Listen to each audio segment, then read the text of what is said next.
the most fascinating substance of all.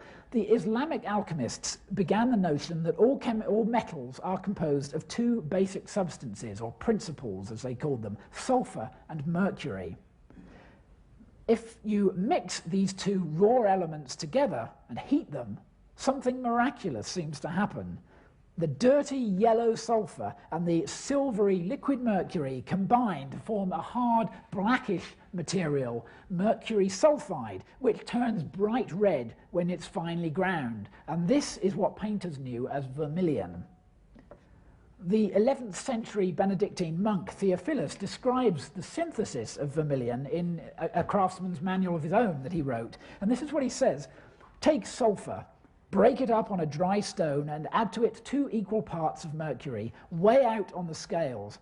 When you have mixed them carefully, put them into a glass jar, cover it all over with clay, block up the mouth so that no fumes can escape, and put it near the fire to dry. Then bury it in blazing coals, and as soon as it begins to get hot, you will hear a crashing noise inside as the mercury unites with the blazing sulfur. When the noise stops, immediately remove the jar, open it, and take out the pigment." Well, this is a very straightforward description of the process. I think it's surely as detailed as any modern description of a standard laboratory synthesis, although in fact there are telltale signs within this description that it had an alchemical origin. Well, Cennino simply advises the painters, he doesn't tell them to go through all this process. He says, just go to the alchemists and buy it. But don't buy it ready ground, because some of them had the tendency to adulterate vermilion by mixing it with brick dust to make it go further. The art historian Daniel Thompson has claimed that the invention of vermilion was the central innovation of medieval art. He said, "No other scientific invention has had so great and lasting an effect upon painting practice as the invention of this colour. Given abundant vermilion, the standard of intensity in the painter's palette automatically rises. Equally brilliant blues and greens and yellows were required to go with it. If the Middle Ages had not had this brilliant red, they could hardly have developed the standards of colouring which they upheld, and there would have been less use for the inventions of the other brilliant colours which came on the scene in and after the 12th century." And we can see how much these artists loved vermilion by the way that they would apply it in these great swathes. This is actually a painting that's a little later than the Middle Ages. It's the early Renaissance. It's painted in the 1420s by Masaccio and Masolino.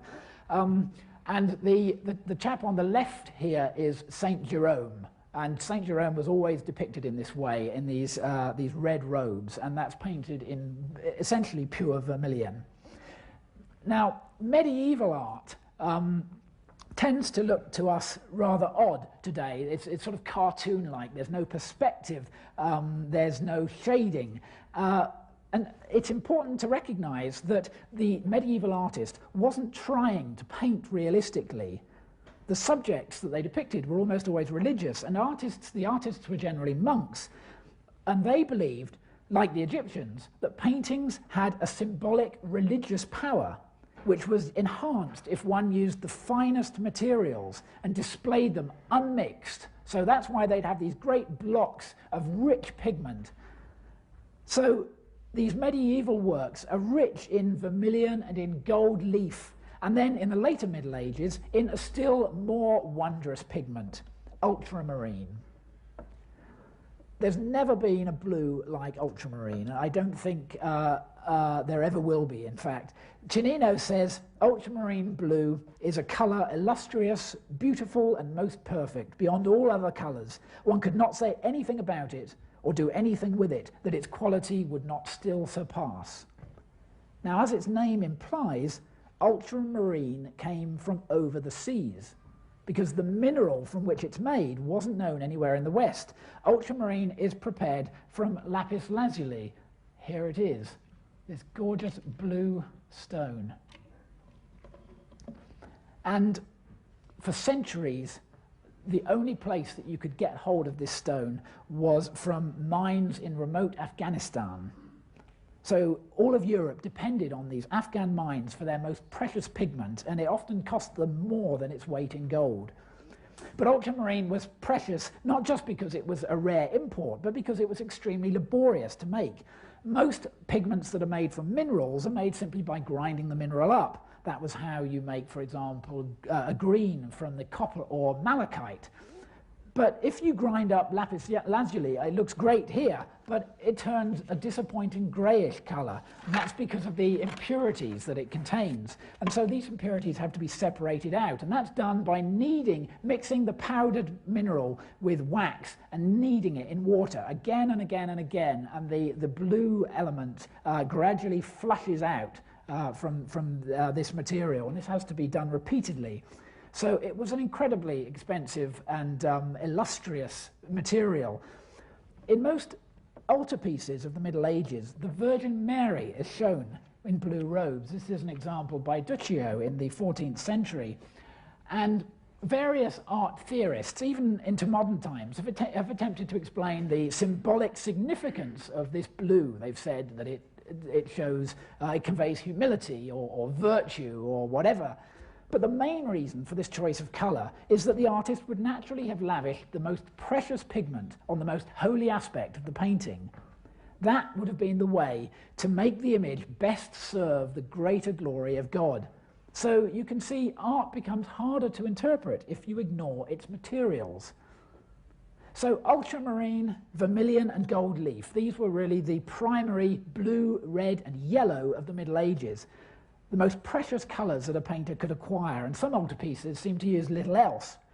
But by the 15th century, as we approach the period of the High Renaissance, things were different.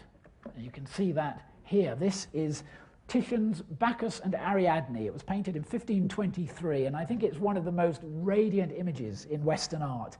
And it shows why Titian is considered to be one of the finest colourists of all time. And you can see at once that this is a completely different type of painting from those of earlier times. There are various reasons for this. Most importantly, we see people and places depicted realistically, if you like, which is to say, in an attempt to show us how they would appear if we were a real observer in this scene. So light and shade, perspective, proportion, anatomy, all of these are accurately observed. And this is the key feature of Renaissance humanism, which placed actual human experience as the central concern of artists and writers, so that it was no longer sufficient just to produce this sort of stylized, iconic works of art that the Middle Ages gave us. Renaissance artists put the viewer right into the picture. And this change meant that the materials of the painter no longer had the symbolic values of the Middle Ages. Ultramarine is now prized because it's a beautiful and pleasing colour, and because it showed off the wealth of the patron who was paying for this thing, not because its expense made it a devotional offering to God. Gold leaf gradually disappears from use during the 15th century because no matter how costly it was, that didn't really matter if it didn't produce a realistic effect. So painters started instead to mimic gold using yellow, white and brown pigments. And furthermore, Titian's paints are totally different to those of medieval artists. Pigments have to be mixed with some fluid medium to make a paint. And in the Middle Ages, that medium was generally egg yolk that bound the pigment particles together. But Titian and his contemporaries mixed their colours with oils. Oil painting was perfected in Northern Europe in the early 15th century by the Flemish artist Jan van Eyck, and it was gradually adopted by the Italians. In the so-called egg tempera method, the paints dry almost instantly, but oils are much slower in drying, and this meant that the colours could be blended and mixed, and that permits the sort of soft shadows and subtle shading that we see in Renaissance art. But the use of oils also brought about some changes in pigment use, because some colours look quite different when they're bound in oil from when they're bound in water or egg yolk.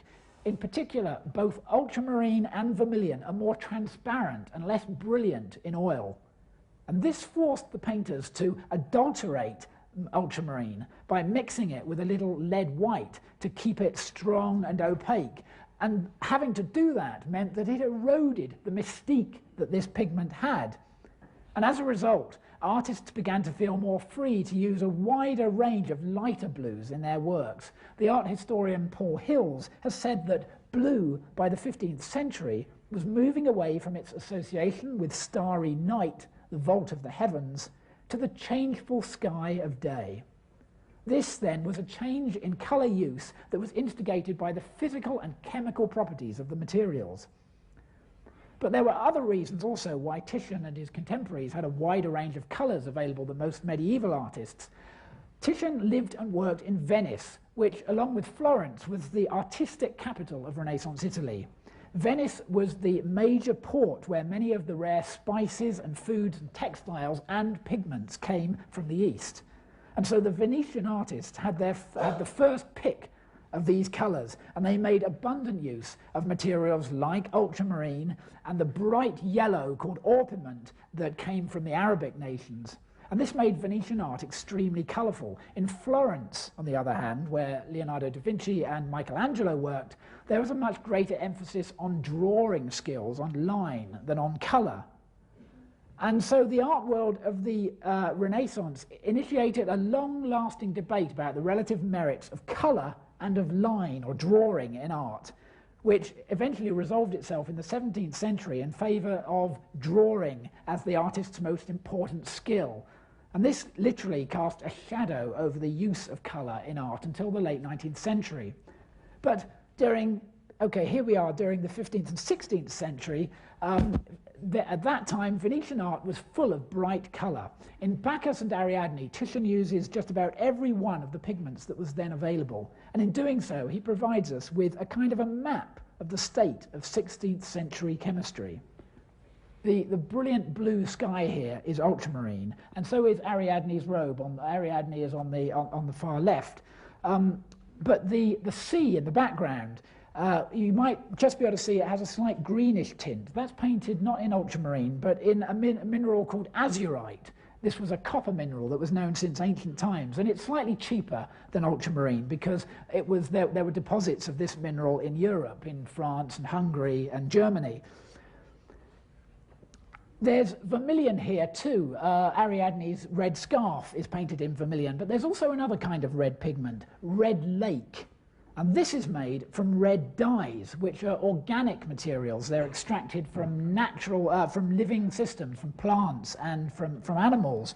For example, some red dyes were extracted from Brazil wood and the root of the madder plant. Others came from animals. Cochineal was made in the 16th century from ground up dried beetles. And there was a dye called lac, or lacquer, from which lake gets its name, which was a resin that was secreted by certain tree-dwelling insects that dwelt in Asia and the Middle East.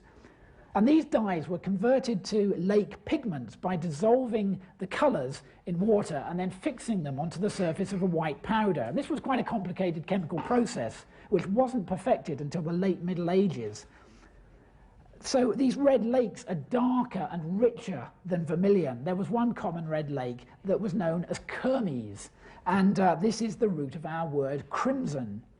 These lakes are also fairly translucent when they're used in oils, and Renaissance painters used to use them as translucent glazes, so they would use them to give these rich flesh tones and to make purples by glazing these sort of crimsons over blue. The yellows in the Renaissance were typically compounds of lead, tin, and antimony, and the Egyptians knew how to make those. But in Bacchus and Ariadne, there's also a bright, rich, golden yellow pigment. This is the one that I mentioned earlier, orpiment, which is arsenic sulfide, and most painters tended to get their orpiment from alchemists. Again, this was a material that alchemy found out how to make. It's highly poisonous. It's an arsenic compound, and Cennino warned people to beware of soiling your mouth with it, lest you suffer personal injury. Also in this picture is an even rarer pigment. The cymbal player right in the middle here, you can see with her orange robes. This orange is realgar, which is another form of arsenic sulfide, another alchemical compound. This was also highly poisonous, and again it was not very popular, partly for that reason. Cennino warns painters who use it to look out for yourself.